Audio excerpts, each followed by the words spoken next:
Today we're painting a frozen margarita, and I already sketched it, but don't worry, because if you just look at the shapes, it's a rectangle across the top, and then it's underneath it is a triangle, and then there's a thin rectangle, and then a circle, and voila, you have a frozen margarita. All right, y'all, let's get started. I'm going to flip through to the next page that's blank, that it already has the frozen margarita sketched out. Now this could be a margarita on the rocks, which is my preference.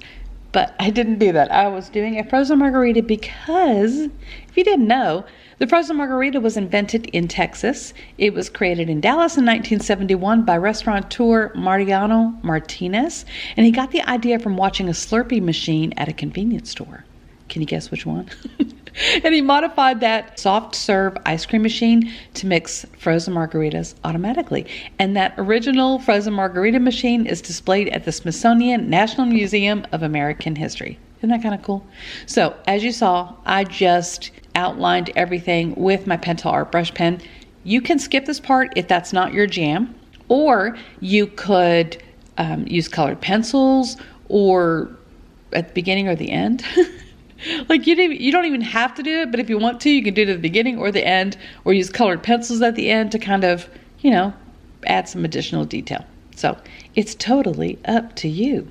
I am drying the brush pen work because if you don't, for me, it smears, and I don't want that. So I just am using my heat tool to dry that. Now for the glass itself. I think it's iconic when it has the blue rim. So I'm just painting a blue rim to it. And then I'm mixing up kind of a greenish, yellowish color for the margarita. And did you know that margarita is the Spanish word for daisy?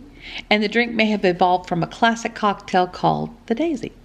And the salted rim is optional. I'm going to try to attempt to put salt on the rim later, but it's the signature finishing touch, and it isn't just for looks. It balances the sweetness and the acidity of the drink. A classic margarita contains just 3 ingredients: tequila, fresh lime juice, and orange liqueur.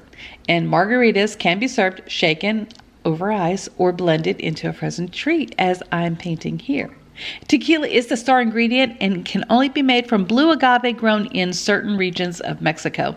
And margaritas pair especially well with Tex-Mex favorites like tacos, fajitas, chips and salsa, guacamole, nachos, whatever you like. Even though this one is frozen, I am painting a lime slice at the top there, and I'm making that a little bit of a green color versus a yellow-green color. And now I'm just trying to soften out that line. I just felt it looked a little bit harsh, so I'm doing that. And then I'm just adding in some more drops of color because I didn't want it to look just like flat. I don't know if it helped or not. And then I used some shading color because I wanted to add a little bit of dimension to the bottom area there. Although, can't really see it very well. I know it's there.